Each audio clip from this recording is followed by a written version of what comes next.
Hello बंधुসকল মোৰ চেনেললৈ আপোনালোকক স্বাগতম জনাইছো। এটো মোৰ নতুন চেনেল আৰু এটো মোৰ চেনেলটোৰ প্ৰথম ভিডিও। ওকে, তো চাও পৰিস্থিতি দেখৰ কেনেকুৱা হৈছে। সকলোফালে লকডাউন আৰু কাৰো হাতত কাম নোহোৱা হৈছে আৰু পইচা পাতি বাৰুকৈ বহুতে অভাৱত চলি আছে। ঠিক আছে, এই অভাৱৰ মাজতো আমি কেনেকৈ নিজৰ ইনকামটো ওলাব পাৰো, নিজৰ পকেট মানি ওলাব পাৰো, নিজৰ এটা কেৰিয়াৰ বনাব পাৰো, এটা তেনেকুৱা মানে কি বুলিব আপোনালোকক এটা পথ আছে। ঠিক আছে, আপোনালোকে অলপ কষ্ট কৰিব লাগিব, অলপ সময় দিব লাগিব, অলপ শিকিব লাগিব আৰু তাৰ জৰিয়তে আপোনালোকে বহুতখিনি পইচা ঘটিব পাৰিব। এই লকডাউনৰ সময়তো এনেকুৱা পৰিস্থিতি অহাৰ পিছতো আপোনাক মানে কোনো ধৰণৰ আপোনাৰ টেনশ্যন নাথাকিব, আপুনি কামাব পাৰিব। তো সেইটো হৈছে শ্বেয়াৰ মাৰ্কেট। ওকে, এই লকডাউনটো হোৱাৰ পৰা শ্বেয়াৰ মাৰ্কেটত বহুত নতুন নতুন মানুহ সোমাইছে আৰু বহুতে পইচা খেদাইছেও আৰু বহুতে পইচা ইনকাম কৰিছে। এইটো এটা এনেকুৱা মাৰ্কেট, বহুতে কয় এইটো জুৱা বুলি। ওকে, একজেক্টলি এইটো জুৱা বুলি কাৰ কাৰণে ক'ব পাৰি, যিয়ে নাজানি পিনে একো নিশিকি পিনে জাষ্ট চকু মুজি পিনে পইচা লগাই থাকে। ঠিক আছে, তেখেতসকলৰ কাৰণে এইটো এটা জুৱা। আৰু আপুনি যদি ভালকৈ জানি বুজি পিনে ইয়াতে পইচা ইনভেষ্ট কৰে, কিবা কৰিব বিচাৰে, তেতিয়াহ'লে আপুনি ইয়াতে বহুত পইচা ইনকাম কৰিব পাৰিব। ধৰি লওক এটা এইটো পইচাৰ কোৱা, আপুনি যদি নাজানে পইচা তাতে সোমাই পিনে যিমান সোমাব কোৱাটো পুৰ কেতিয়াও নহয়। আৰু যদি আপুনি জানিছে তেতিয়াহ'লে কোৱাৰ পৰা আপুনি যিমান ইচ্ছা সেইদিনা পইচা ওলাই থাকক, আপুনি কোৱাটো কেতিয়াও শুকাই নাযায়। শ্বেয়াৰ মাৰ্কেট এটা তেনেকুৱা বস্তু। যদি আপোনালোকে শ্বেয়াৰ মাৰ্কেটৰ বিষয়ে বিতংকৈ জানিব বিচাৰে, ঠিক আছে, তেতিয়াহ'লে আপোনালোকে চেনেলটো ছাবস্ক্ৰাইব কৰক, ভিডিঅ'টো লাইকছ কৰক আৰু কমেণ্ট কৰি মোক জনাওক। মই ভিডিঅ' আৰু ইন ডিটেইলছ ভালকৈ বনাম, ইন ডেপথ ভিডিঅ' বনাম। এইটোত মই বেছিকেলি কৈছোঁ শ্বেয়াৰ মাৰ্কেট কেনেকুৱা বস্তু। যিসকলে নাজানে সেইসকলৰ কাৰণে কৈছোঁ, মষ্টলি বিগিনাৰ্ছসকললৈ এই ভিডিঅ'টো বনাইছোঁ। ঠিক আছে, মই প্ৰথমতে নাজানো, মই শিকি লাহে লাহে এতিয়া মই অলপ মানে জানা হৈছোঁ আৰু যিখিনি মোৰ নলেজ আছে সেইখিনি আপোনালোকৰ লগত মই শ্বেয়াৰ কৰিবলৈ ওলাইছোঁ।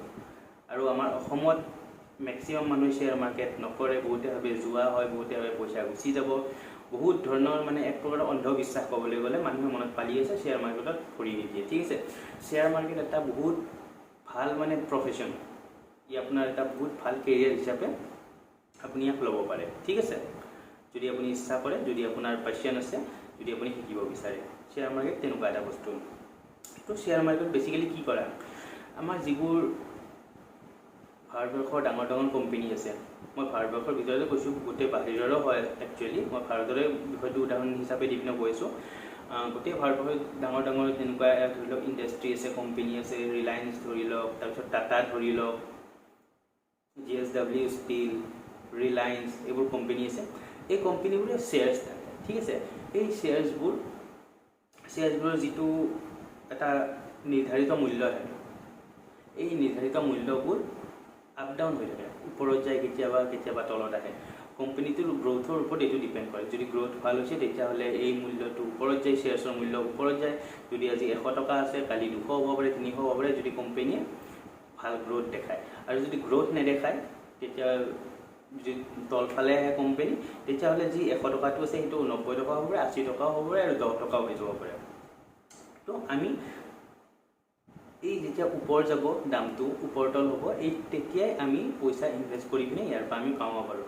ইয়াকে কয় শ্বেয়াৰ মাৰ্কেট। আমি ধৰি লওক যিকোনো কোম্পানী, ৰিলায়েন্সৰ ধৰি লওক, ৰিলায়েন্সৰ শ্বেয়াৰ আছে, ৰিলায়েন্সৰ শ্বেয়াৰ্ছটো আমি আগতে গম পালোঁ, মানে নিউজ পালোঁ যে ৰিলায়েন্সে কিবা এটা নতুন প্ৰডাক্ট লঞ্চ কৰিব, তো আমি ৰিলায়েন্সৰ শ্বেয়াৰ্ছ কিনি থ'ব পাৰোঁ। কিনি থ'লোঁ, যেতিয়া প্ৰডাক্টটো লঞ্চ হ'ল, হোৱাৰ লগে লগে ৰিলায়েন্সৰ ধৰি লওক আজি 200 টকা প্ৰাইচ আছে, দামটো 200 টকা হৈছে, প্ৰডাক্টটো লঞ্চ হোৱাৰ লগে লগে আপুনি 200ৰ পৰা সেইটো 300 হৈ যাব পাৰে, 250 হ'ব পাৰে।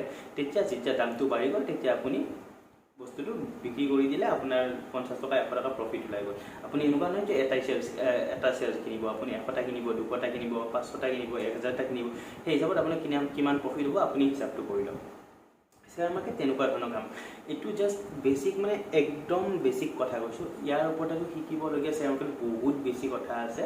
জাষ্ট এই প্ৰথম ভিডিঅ' এইটো, আপোনালোকৰ সঁহাৰি পাম নে নাই নাজানো, মই তথাপিও এই ভিডিঅ'টো বনালোঁ আপোনালোকক মই ভাবিছোঁ এটা মই সিৰিজ এটা ষ্টাৰ্ট কৰোঁ সমূহ অসমবাসীক মই শিকাবলৈ চেষ্টা কৰোঁ মই যিখিনি জানো মইতো তেনেকুৱা কোনো এক্সপাৰ্ট নহয় শিকোৱা কোনো প্ৰফেশ্যনেল মই তেনেকুৱাও নহয় যে শিকাওঁ মানুহক কিন্তু যিখিনি মোৰ নলেজ আছে শ্বেয়াৰ মাৰ্কেটত যিখিনি মই পাৰিছোঁ তাৰ পৰা যদি আপোনালোকৰ কিবা ভাল হয় সেইটো বিচাৰি পিনে মই মানে এই চেনেলটো ষ্টাৰ্ট কৰিছোঁ এই ভিডিঅ'টো বনাইছোঁ ঠিক আছে আপোনালোকে ভিডিঅ'টো চাই পিনে ভাল নাপাবও পাৰে তথাপি যদি আপোনাৰ শিকাৰ আগ্ৰহ আছে পইচা কামাব বিচাৰে তেতিয়াহ'লে ভিডিঅ'টো লাইকছ কৰক চেনেলটো ছাবস্ক্ৰাইব কৰক আৰু কমেণ্ট কৰি পিনে জনাওক মই ভিডিঅ'টো বনাওঁতে প্ৰথম ভিডিঅ' মোৰ কিবা প্ৰব্লেম হৈছে কি ঠিক কৰিব লাগে কি কৰিব লাগে সেইখিনি আপোনালোকে মোক কওক আৰু মই কেনেকৈ আপোনালোকে পইচা কামাব শ্বেয়াৰ মাৰ্কেটৰ পৰা কেনেকুৱা ট্ৰিক আছে কি বস্তু হয় কেনেকুৱা ধৰণে কাম কৰে সেইখিনি কোৱাৰ দায়িত্ব মোৰ আৰু মোক শুধৰোৱাৰ দায়িত্ব আপোনাৰ